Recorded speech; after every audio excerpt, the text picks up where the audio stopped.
striking back at lightning with lasers. Seldom is the weather more dramatic than when thunderstorms strike. Their electrical fury inflicts death or serious injury on around 500 people each year in the United States alone. As the clouds roll in, a leisurely round of golf can become a terrifying dice with death. Out in the open, a lone golfer may be a lightning bolt's most inviting target. And there is damage to property too. Lightning damage costs American power companies more than $100 million a year. But researchers in the United States and Japan are planning to hit back. Already in laboratory trials they have tested strategies for neutralizing the power of thunderstorms, and this winter they will brave real storms, equipped with an armory of lasers that they will be pointing towards the heavens to discharge thunderclouds before lightning can strike. The idea of forcing storm clouds to discharge their lightning on command is not new. In the early 1960s, researchers tried firing rockets trailing wires into thunderclouds to set up an easy discharge path for the huge electric charges that these clouds generate. The technique survives to this day at a test site in Florida run by the University of Florida, with support from the Electrical Power Research Institute, EPRI, based in California. EPRI, which is funded by power companies, is looking at ways to protect the United States power grid from lightning strikes. We can cause the lightning to strike where we want it to using rockets, says Ralph Bernstein, manager of lightning projects at EPRI. The rocket site is providing precise measurements of lightning voltages and allowing engineers to check how electrical equipment bears up. But while rockets are fine for research, they cannot provide the protection from lightning strikes that everyone is looking for. The rockets cost around $1,200 each, can only be fired at a limited frequency and their failure rate is about 40%. And even when they do trigger lightning, things still do not always go according to plan. Lightning is not perfectly well behaved, says Bernstein. Occasionally, it will take a branch and go someplace it wasn't supposed to go. And anyway, who would want to fire streams of rockets in a populated area? What goes up must come down, points out Jean-Claude Diels of the University of New Mexico. Diels is leading a project, which is backed by EPRI, to try to use lasers to discharge lightning safely, and safety is a basic requirement since no one wants to put themselves or their expensive equipment at risk. With around $500,000 invested so far, a promising system is just emerging from the laboratory. The idea began some 20 years ago, when high-powered lasers were revealing their ability to extract electrons out of atoms and create ions. If a laser could generate a line of ionization in the air all the way up to a storm cloud, this conducting path could be used to guide lightning to Earth, before the electric field becomes strong enough to break down the air in an uncontrollable surge. To stop the laser itself being struck, it would not be pointed straight at the clouds. Instead, it would be directed at a mirror, and from there into the sky. The mirror would be protected by placing lightning conductors close by. Ideally, the cloud zapper gun would be cheap enough to be installed around all key power installations, and portable enough to be taken to international sporting events to beam up at brewing storm clouds. However, there is still a big stumbling block. The laser is no nifty portable, it's a monster that takes up a whole room. Diels is trying to cut down the size and says that a laser around the size of a small table is in the offing. He plans to test this more manageable system on live thunderclouds next summer. Bernstein says that Diels' system is attracting lots of interest from the power companies. But they have not yet come up with the $5 million that EPRI says will be needed to develop a commercial system, by making the lasers yet smaller and cheaper. I cannot say I have money yet, but I'm working on it, says Bernstein. He reckons that the forthcoming field tests will be the turning point, and he's hoping for good news. Bernstein predicts an avalanche of interest and support if all goes well. He expects to see loud zappers eventually costing $50,000 to $100,000 each. Other scientists could also benefit. With a lightning switch at their fingertips, material scientists could find out what happens when mighty currents meet matter. Deals also hopes to see the birth of interactive meteorology, not just forecasting the weather but controlling it. If we could discharge clouds, we might affect the weather, he says. And perhaps, says Deals, we'll be able to confront some other meteorological menaces. We think we could prevent hail by inducing lightning, he says. Thunder, the shock wave that comes from a lightning flash, is thought to be the trigger for the torrential rain that is typical of storms. A laser thunder factory could shake the moisture out of clouds, perhaps preventing the formation of the giant hailstones that threaten crops. With luck, as the storm clouds gather this winter, laser-toting researchers could, for the first time, strike back. Đánh lại sét bằng tia lây.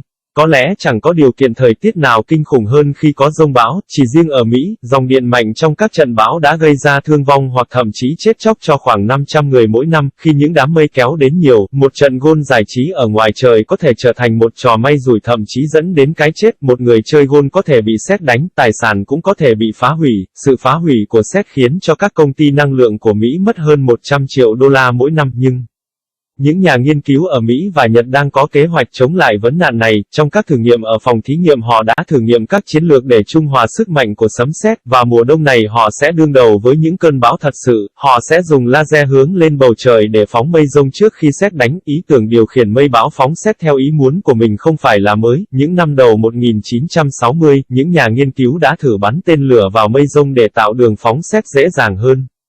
Kỹ thuật này vẫn được sử dụng tại một điểm kiểm tra ở Florida thực hiện bởi Đại học Florida và được hỗ trợ từ Viện Nghiên cứu Năng lượng Điện năng EPRI, trụ sở tại California. Viện Nghiên cứu Năng lượng Điện năng được tài trợ bởi các công ty năng lượng đang tìm cách để bảo vệ lưới điện của Mỹ khỏi sét. Chúng ta có thể sử dụng những tia chớp để đánh vào nơi mà chúng ta muốn bằng cách sử dụng tên lửa, Ralph Bernstein nói, giám đốc của dự án tia chớp ở EPRI cho biết điểm đặt tên lửa này đang cung cấp số liệu rất chính xác về điện áp của sấm sét và vì vậy các kỹ sư có thể dễ dàng kiểm tra các thiết bị điện chống đỡ như thế nào, nhưng mặc dù tên lửa khá hữu hiệu cho việc nghiên cứu sét, nó không thể bảo vệ con người khỏi những tia sét này như chúng ta mong muốn. Những tên lửa có giá khoảng 1.200 đô la Mỹ mỗi cái, thỉnh thoảng mới được bắn và tỷ lệ thất bại của chúng là khoảng 40%, và ngay cả khi chúng đã chống được sét, mọi thứ vẫn không luôn luôn đi theo kế hoạch. Ông Bernstein nói rằng sét không hoạt động như ta nghĩ, thỉnh thoảng nó sẽ đánh một nơi rồi đi đến nơi khác mà không đoán trước. Hơn thế nữa, chẳng ai muốn phóng tên lửa ở nên dân cư đông đúc cả. Jean-Claude của trường Đại học New Mexico đã từng chỉ ra rằng cái gì đi lên cũng sẽ đi xuống. Joe đang tiến hành một dự án với sự hỗ trợ của EPRI. Dự án này nghiên cứu sử dụng tia laser để chống sét an toàn, và an toàn là yêu cầu hàng đầu vì không ai muốn mình hay các thiết bị đắt tiền của mình bị nguy hiểm. Với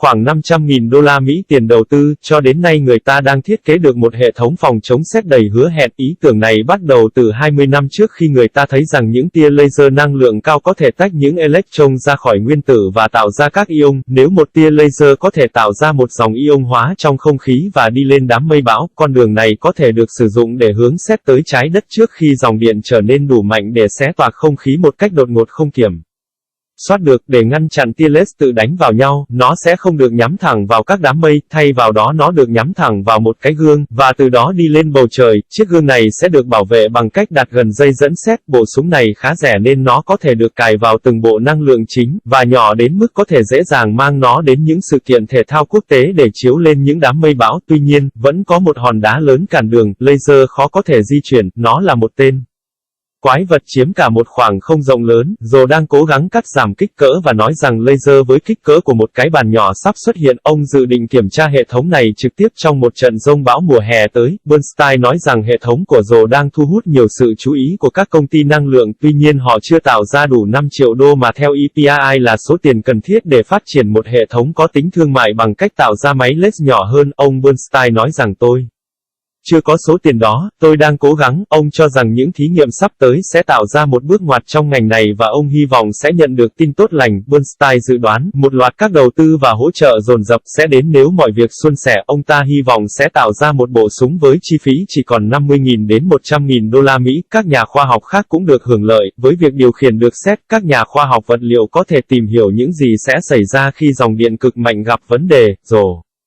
cũng hy vọng sẽ cho ra đời ngành khí tượng tương tác không chỉ là dự báo thời tiết mà còn kiểm soát được nó. Nếu chúng ta có thể xua đi những đám mây, chúng ta có thể tác động lên thời tiết. Ông Rồ nói, có lẽ chúng ta sẽ có thể đối đầu với một số mối đe dọa khí tượng khác, có thể chúng ta có thể ngăn chặn mưa đá bằng cách gây sét, sấm là sóng xung kích đến từ một tia sét được nghĩ là nguyên nhân dẫn đến những trận mưa xối xả. Một nhà máy sản xuất máy laser có thể loại bỏ bớt nước trong các đám mây và do đó có thể ngăn ngừa sự hình thành của các hạt mưa đá lớn khổng lồ đe dọa mùa màng. Nếu may mắn, khi những đám mây trong bão được thu thập trong mùa đông này, các nhà nghiên cứu laser có thể lần đầu tiên chống lại được sét. The nature of genius. There has always been an interest in geniuses and prodigies. The word genius, from the Latin gens, equals family, and the term genius, meaning begetter, comes from the early Roman cult of a divinity as the head of the family. In its earliest form, genius was concerned with the ability of the head of the family, the paterfamilias, to perpetuate himself. Gradually, genius came to represent a person's characteristics and thence an individual's highest attributes derived from his genius or guiding spirit. Today, people still look to stars or genes, astrology or genetics, in the hope of finding the source of exceptional abilities or personal characteristics. The concept of genius and of gifts has become part of our folk culture, and attitudes are ambivalent towards them. We envy the gifted and mistrust them.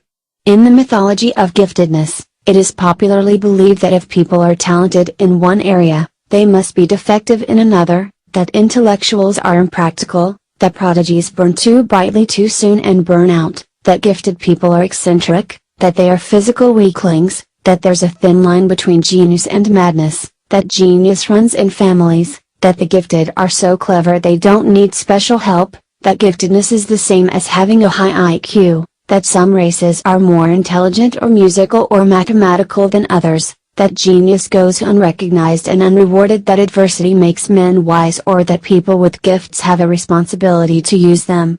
Language has been enriched with such terms as highbrow, egghead, blue stacking, wiseacre, know-all, boffin and, for many, intellectual is a term of denigration. The 19th century saw considerable interest in the nature of genius, and produced not a few studies of famous prodigies.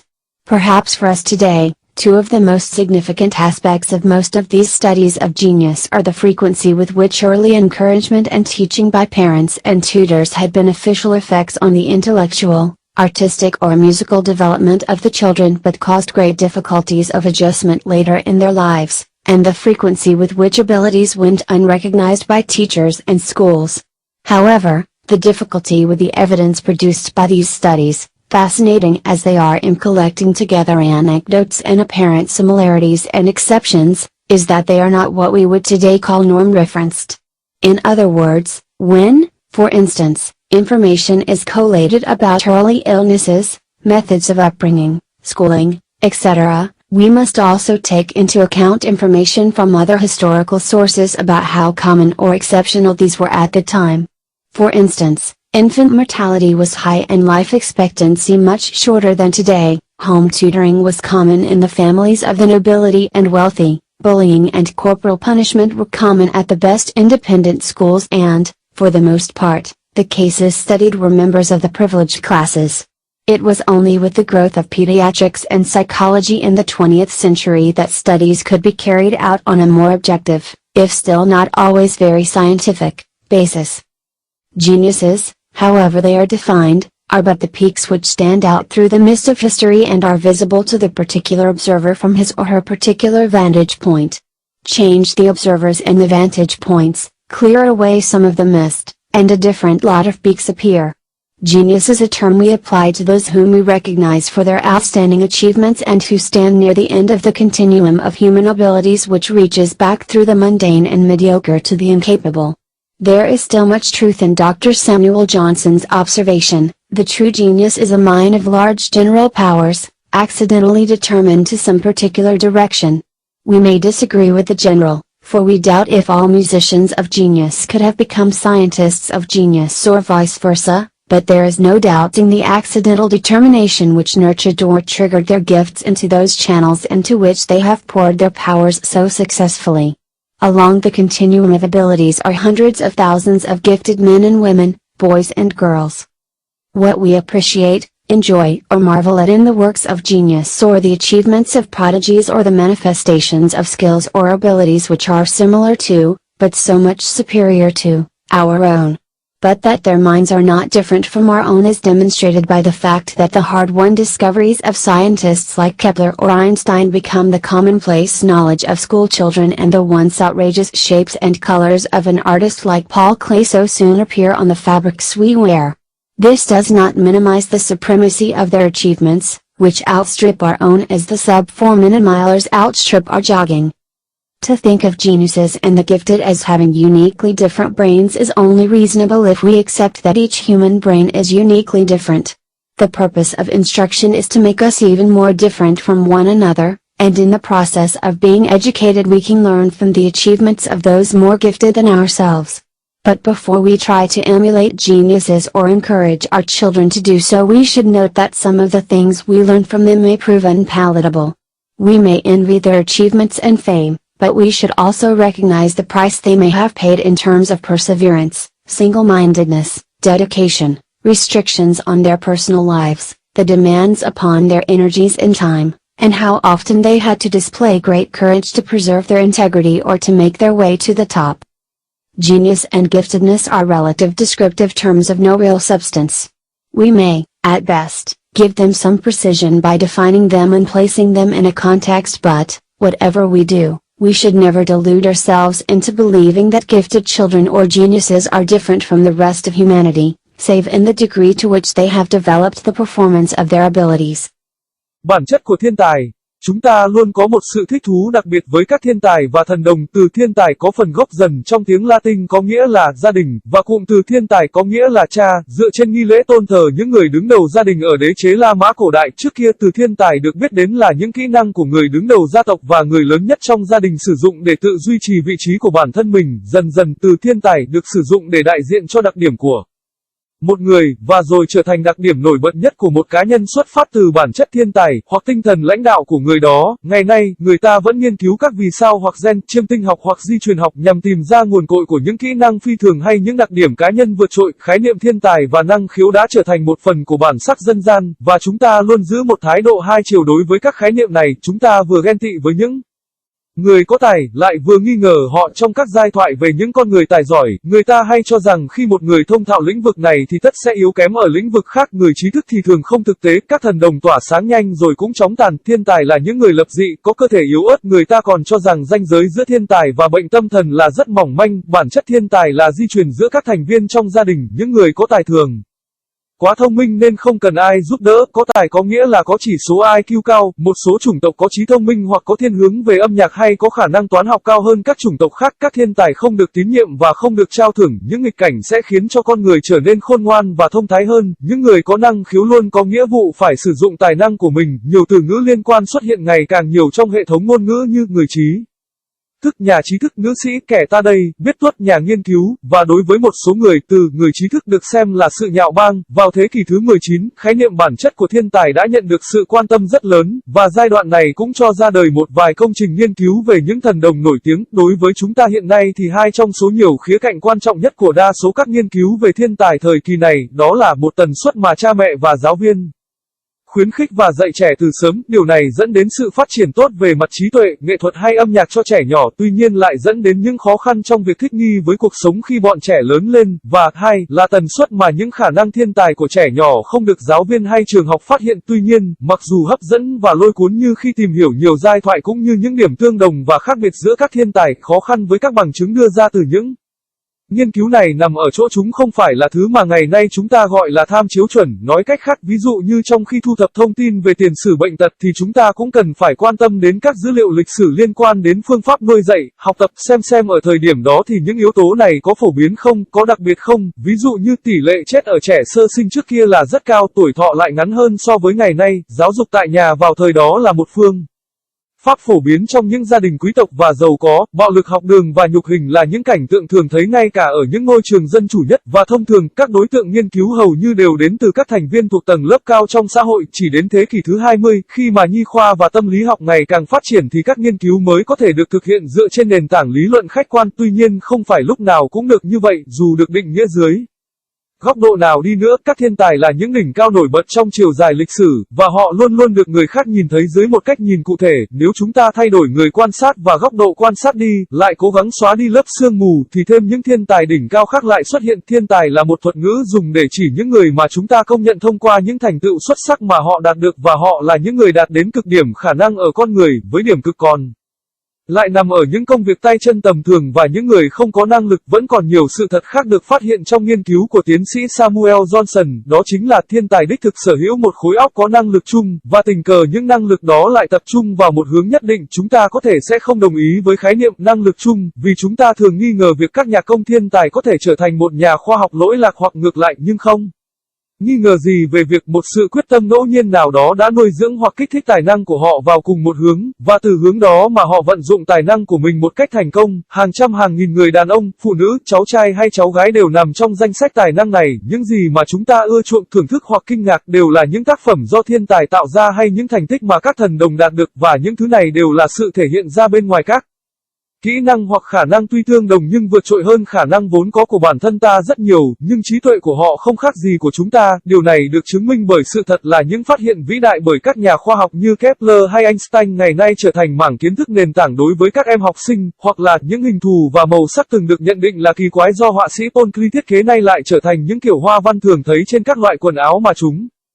ta đang mặc. Tuy nhiên điều này không làm cho tính ưu việt của họ giảm đi, mặt khác họ còn bỏ xa chúng ta nhiều, cũng giống như cách mà những vận động viên chạy đua trong khoảng thời gian dưới 4 phút đánh bại những bước chạy của chúng ta vậy. Quan niệm rằng thiên tài và những người có năng khiếu sở hữu những bộ não đặc biệt chỉ có ý nghĩa nếu chúng ta công nhận rằng bộ não của mỗi người đều độc nhất vô nhị. Mục đích của chương trình giảng dạy là nhằm giúp cho chúng ta trở thành những cá nhân khác biệt và duy nhất, và trong quá trình học tập, chúng ta cũng có thể học hỏi từ các thành tích do những người có tài hơn mình đạt được. Nhưng trước khi chúng ta muốn cạnh tranh với thiên tài hoặc là cố khuyến khích con cái làm như thế, chúng ta nên biết rằng có một số thứ mà chúng ta học hỏi từ những người có năng khiếu đôi khi không hề dễ chịu. Chúng ta có thể ganh tị với thành tựu và danh tiếng của họ, nhưng chúng ta cũng nên nhìn nhận những cái giá mà họ phải trả cho sự kiên trì, chuyên tâm, sự cống hiến, những hạn chế trong đời sống thường ngày, nhu cầu sử dụng năng lượng và thời gian, cũng như phải luôn luôn can đảm để bảo vệ quan điểm và vươn đến đỉnh vinh quang. Thiên tài và người có năng khiếu là những thuật ngữ miêu tả tuy liên quan nhưng thực chất chỉ mang tính tương đối. Chúng ta chỉ có thể khiến cho thuật ngữ trở nên chính xác hơn khi đặt nó vào một ngữ cảnh cụ thể. Tuy nhiên, dù cho chúng ta có làm gì đi nữa, chúng ta không bao giờ được phép tự huyễn hoặc bản thân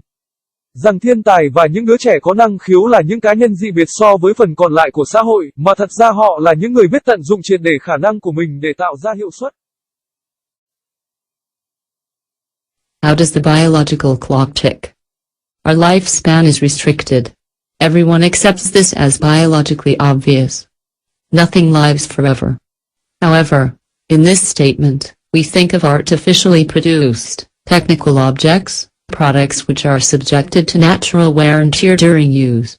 This leads to the result that at some time or other the object stops working and is unusable, death in the biological sense. But are the wear and tear and loss of function of technical objects and the death of living organisms really similar or comparable? Our dead products are static, closed systems. It is always the basic material which constitutes the object and which, in the natural course of things, is worn down and becomes older. Aging, in this case, must occur according to the laws of physical chemistry and of thermodynamics. Although the same law holds for a living organism, the result of this law is not inexorable in the same way. At least as long as the biological system has the ability to renew itself, it could actually become older without aging. An organism is an open, dynamic system through which new material continuously flows. Destruction of old material and formation of new material are thus in permanent dynamic equilibrium. The material of which the organism is formed changes continuously. Thus our bodies continuously exchange old substance for new, just like a spring which more or less maintains its form and movement, but in which the water molecules are always different. Thus aging and death should not be seen as inevitable, particularly as the organism possesses many mechanisms for repair. It is not, in principle, necessary for a biological system to age and die. Nevertheless, a restricted lifespan, aging, and then death are basic characteristics of life. The reason for this is easy to recognize. In nature, the existent organisms either adapt or are regularly replaced by new types. Because of changes in the genetic material, mutations, these have new characteristics, and in the course of their individual lives, they are tested for optimal or better adaptation to the environmental conditions. And mortality would disturb this system. It needs room for new and better life. This is the basic problem of evolution. Every organism has a lifespan which is highly characteristic. There are striking differences in lifespan between different species, but within one species the parameter is relatively constant. For example, the average duration of human life has hardly changed in thousands of years. Although more and more people attain an advanced age as a result of developments in medical care and better nutrition, the characteristic upper limit for most remains 80 years.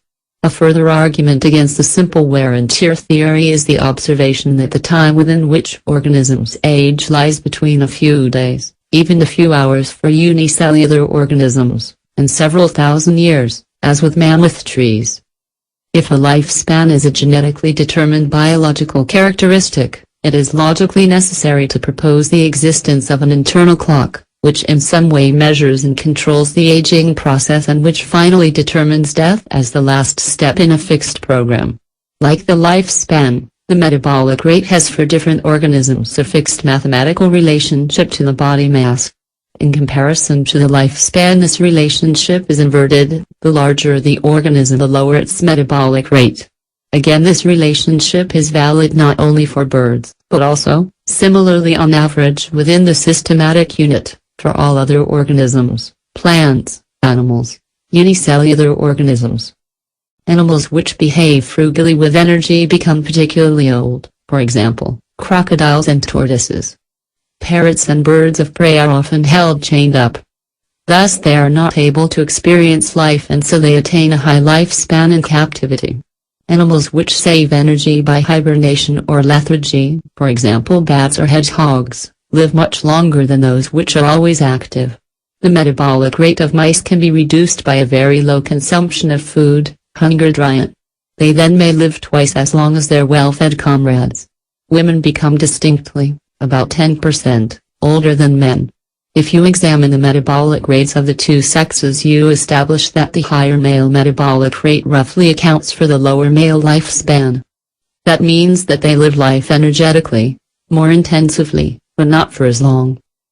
It follows from the above that sparing use of energy reserves should tend to extend life. Extreme high-performance sports may lead to optimal cardiovascular performance, but they quite certainly do not prolong life. Relaxation lowers metabolic rate, as does adequate sleep and in general an equable and balanced personality. Each of us can develop his or her own energy-saving program with a little self-observation, critical self-control and, above all, logical consistency. Experience will show that to live in this way not only increases the lifespan but is also very healthy. This final aspect should not be forgotten. Đồng hồ sinh học hoạt động như thế nào? Tuổi thọ của chúng ta là hạn chế, mọi người đều chấp nhận điều này theo cách sinh học rõ ràng, không có gì là bất tử. Tuy nhiên, khi tuyên bố điều này, chúng ta cũng có thể nghĩ về các đồ vật, sản phẩm kỹ thuật được sản xuất nhân tạo, và những đồ vật này phải chịu sự hao mòn và hư hỏng tự nhiên trong quá trình sử dụng. Điều này dẫn đến kết quả là lúc này hay lúc khác các đối tượng trên sẽ ngừng hoạt động và không sử dụng được nữa, tức là đã chết theo nghĩa sinh học. Nhưng liệu sự hao mòn, hư hỏng cũng việc mất chức năng sử dụng của các đồ vật kỹ thuật này và cái chết của các sinh vật sống có thực sự tương tự hay tương đương với nhau hay không? Các sản phẩm chết của chúng ta thường là tĩnh, tức các hệ thống đóng lại. Trong quá trình tự nhiên của sự vật, nguyên liệu cơ bản cấu thành đồ vật luôn bị bào mòn và trở nên cũ đi, lão hóa. Trong trường hợp này, ám chỉ trường hợp lão hóa với các vật thể object phải xảy ra theo quy luật hóa học vật lý và nhiệt động lực học, mặc dù quy Luật này cũng xảy ra đối với một tế bào sinh vật sống nhưng kết quả của quy luật này không phải là không thay đổi được, ít nhất miễn là một hệ thống sinh học có khả năng tự làm mới mình thì nó cũng có thể già đi mà không trải qua quá trình lão hóa. Một sinh vật là một hệ thống mở, năng động với các vật liệu mới liên tục chảy trong đó, do đó việc tiêu hủy vật liệu cũ và hình thành vật liệu mới sẽ tạo thành trạng thái cân bằng động vĩnh viễn, các vật liệu được hình thành trong các sinh vật thay đổi liên tục, do đó cơ thể chúng ta liên tục trao đổi chất giống như một dòng suối, cho dù duy trì hình thức hay dòng chảy thì các phân tử nước trong đó luôn luôn khác nhau, như vậy già và chết không nên được xem là không thể tránh khỏi, đặc biệt là những sinh vật sở hữu nhiều cơ chế có thể sửa chữa. Về nguyên tắc để một hệ thống sinh học già và chết là không cần thiết, tuy nhiên, một quãng đời có giới hạn, lão hóa, và sau đó chết đi là những đặc điểm cơ bản của cuộc sống, lý do cho điều này dễ dàng nhận ra là trong tự nhiên, các vi sinh vật tồn tại hoặc là phải có khả năng thích nghi hoặc là sẽ thường xuyên bị thay thế bởi các loại hình sống mới, bởi vì những thay đổi trong vật chất di truyền, hay gọi là đột biến, này có những đặc điểm mới và trong suốt quá trình sống, chúng được thử nghiệm để thích nghi tối ưu hoặc tốt hơn với điều kiện môi trường, bất tử sẽ làm xáo trộn hệ thống này phải có chỗ cho cuộc sống mới và tốt đẹp hơn chứ, đây là vấn đề cơ bản của quá trình tiến hóa. Mỗi sinh vật có một tuổi thọ rất đặc trưng, có những khác biệt nổi bật ở tuổi thọ giữa các loài khác nhau, nhưng trong một loài thì tham số này tương đối ổn định, ví dụ tuổi thọ trung bình của con người hầu như không thay đổi trong hàng ngàn năm, mặc dù ngày càng có nhiều người cao tuổi do sự phát triển của dịch vụ chăm sóc y tế và dinh dưỡng tốt hơn, nhưng giới hạn tuổi thọ đặc trưng cho hầu hết mọi người vẫn còn là 80 năm, một luận cứ khác chống lại thuyết hao mòn và hư hỏng đơn giản trên là việc quan sát tuổi thọ các sinh vật chỉ một vài ngày tuổi, thậm chí một vài giờ cho các sinh vật đơn bào, hay vài ngàn năm tuổi như cây cổ thụ. Nếu tuổi thọ là một đặc tính sinh học được xác định bởi mặt di truyền thì sẽ cần thiết và hợp lý khi đề xuất sự tồn tại của một đồng hồ bên trong cơ thể, mà ở đó có một số cách để đo lường và kiểm soát quá trình lão hóa và cuối cùng xác định cái chết như một bước cuối cùng trong một chương trình cố định. Giống như tuổi thọ, tỷ lệ trao đổi chất cho các sinh vật khác nhau có một mối quan hệ toán học cố định với khối lượng cơ thể, so với tuổi thọ thì mối quan hệ này là đảo ngược, nghĩa là các sinh vật lớn hơn thì tỷ lệ trao đổi chất của nó sẽ thấp hơn. Một lần nữa mối quan hệ này có giá trị không chỉ cho các loài chim mà còn cho tất cả các sinh vật khác, thực vật, động vật, sinh vật đơn bào. Tương tự trong một đơn vị hệ thống hóa trung bình, các động vật sử dụng ít năng lượng như cá sấu và rùa thì đặc biệt già, sống lâu, vẹt và chim săn mồi thường bị cột lại, do đó chúng không thể trải nghiệm cuộc sống, ý là không thể tồn tại lâu dài ngoài tự nhiên được, và do đó chúng đạt được tuổi thọ cao trong điều kiện nuôi nhốt. Loài vật mà tiết kiệm năng lượng bằng cách ngủ đông hoặc ngủ lim dim, ví dụ như dơi hay nhím, thì sống lâu hơn nhiều so với những con luôn luôn hoạt động. Tỷ lệ trao đổi chất của những con chuột có thể được giảm ở mức tiêu thụ thực phẩm rất thấp, chế độ ăn ốm đói, sau đó chúng có thể sống lâu gấp đôi các đồng loại háo ăn của chúng. Phụ nữ rõ ràng là sống thọ hơn nam giới, khoảng 10%, nếu bạn kiểm tra tỷ lệ trao đổi chất của hai giới tính, bạn đồng ý rằng tỷ lệ trao đổi chất cao hơn gần như là lý do giải thích tuổi thọ nam giới thấp hơn nữ giới. Điều đó có nghĩa là nam giới sống hăng hái, mạnh mẽ hơn, nhưng không dài hơn. Nếu bạn làm theo các hướng dẫn ở trên để tiết kiệm việc sử dụng năng lượng dự trữ thì bạn có thể sẽ kéo dài được tuổi thọ. Các thể thao có hiệu suất cực cao có thể giúp tăng hiệu suất tim mạch đến mức tối ưu, nhưng chắc chắn là chúng không kéo dài cuộc sống. Nhìn chung thư giãn sẽ giúp chúng ta giảm tỷ lệ trao đổi chất, cũng như có ngủ đủ giấc và có một tính cách điềm đạm và cân bằng. Mỗi người chúng ta có thể phát triển chương trình tiết kiệm năng lượng cho riêng mình với một chút tự quan sát, tự kiểm soát có chừng mực, và trên hết là nhất quán hợp lý. Kinh nghiệm sẽ cho thấy rằng để sống theo cách này không chỉ làm tăng tuổi thọ mà còn rất khỏe mạnh. Chúng ta phải luôn ghi nhớ khía cạnh cuối cùng này.